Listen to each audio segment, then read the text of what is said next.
Notre commune est une commune qui est quand même particulière puisque nous avons à la fois un village, une station et des hameaux. Elle compte 1735 citoyens à l'année, mais nous passons à 4000 l'été et à 10 000 l'hiver. Nous avons notre station de sport d'hiver et d'été avec 250 km de piste, donc une très belle station qui est notre poumon économique.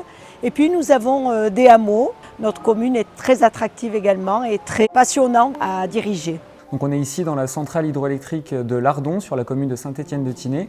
Et on est ici sur la partie bâtiment de l'usine, donc qui abrite toute la partie équipement de production avec la turbine, l'alternateur, la vanne de pied et tous les appareils électriques et les appareils de contrôle-commande. Le projet au global, il s'étend sur presque de 7 km d'étendue, avec la prise d'eau au niveau de la vacherie de Mandols à l'altitude 1622 mètres, qui capte les eaux, les nettoie, les gère et permet de les entonner dans la conduite forcée, qui va courir sur près de 7 km le long de la rive gauche de l'Ardon, donc sous une route existante. Le diamètre de la conduite, c'est 800 mm et ça va permettre d'alimenter cette usine où les eaux vont être confinées vraiment sur le collecteur qui va alimenter une turbine Pelton de puissance 3,5 MW. Nous, la commune, on n'avait pas les moyens, ni financiers, ni les moyens humains et techniques pour mener à terme un projet. Et le fait que ce soit cette société, la société Quadrant, qui ait fait le travail pour nous, c'est intéressant. Et bien sûr, la commune va récupérer quand même des royalties voilà, de cette opération. Et en plus, ça travaille pour l'énergie propre, donc tout le monde est gagnant.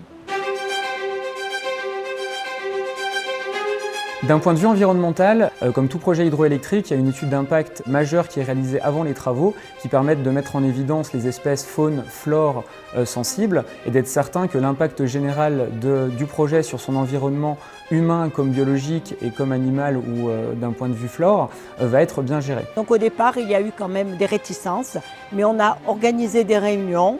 L'entreprise Quadrant a fait un travail également remarquable chaque fois d'aller les voir, de travailler avec eux. Et du coup, après, tout le monde a adhéré au projet. C'était important aussi pour la réussite et pour faire accepter ce projet au niveau de la préfecture.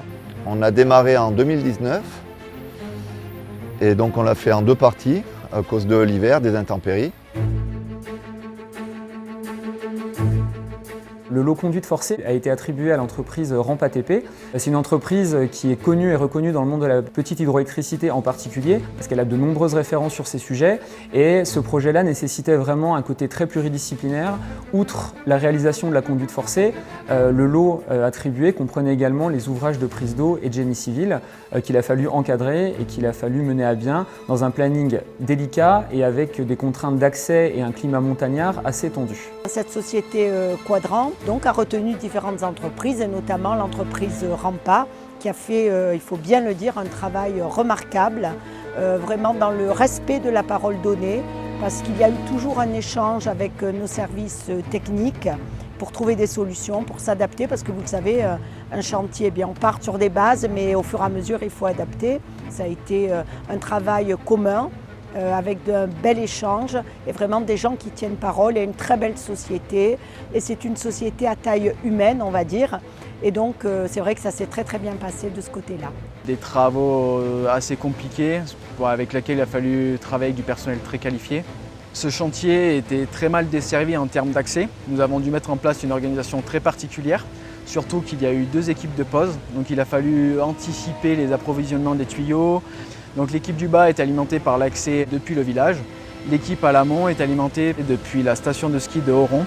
Donc nous avions environ 1 heure de route de piste de montagne pour pouvoir accéder à la zone des travaux. Et il y a plusieurs épaisseurs de tuyaux qu'on a démarré avec du 6 mm, ensuite du 8 mm et ensuite on termine avec du 12 mm. En bas, il y aura 40 bars de pression. Il y a un dénivelé de plus de 400 mètres.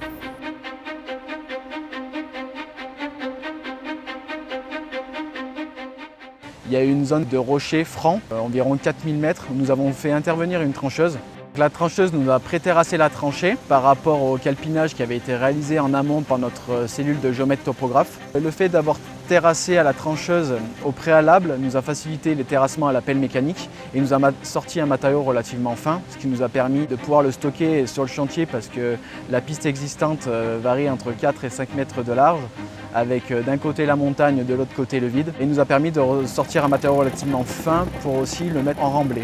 Un autre passage particulier, la traversée du cours d'eau de l'Ardon qui se situe juste derrière moi. Nous avons posé un tuyau autoporté de 24 mètres de long, en diamètre 800, il faisait 8 tonnes.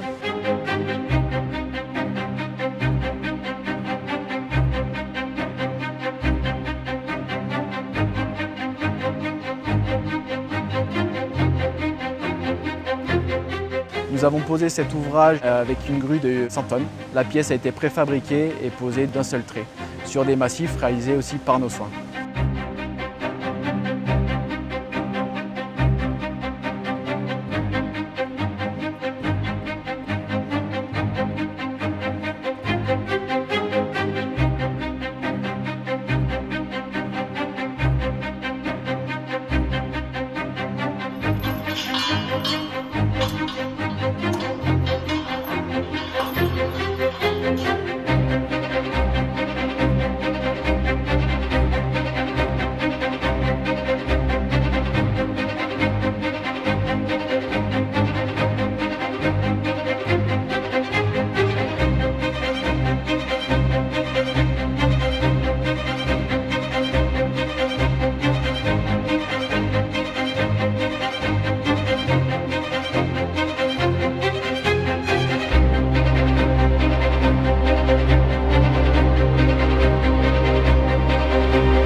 Cette centrale permet de produire annuellement près de 9 gigawattheures d'électricité complètement renouvelable. Un débit réservé est laissé au niveau de la prise d'eau, c'est-à-dire que ce débit est toujours prioritaire et qu'en cas de débit insuffisant au global dans le torrent, on aura toujours de manière systématique ce débit réservé qu'on va laisser à la rivière. Là, nous sommes en amont du chantier. Il y a le barrage qui a été fait. Donc il y a tout un système de dégrillage. Nous avons mis une vanne de départ.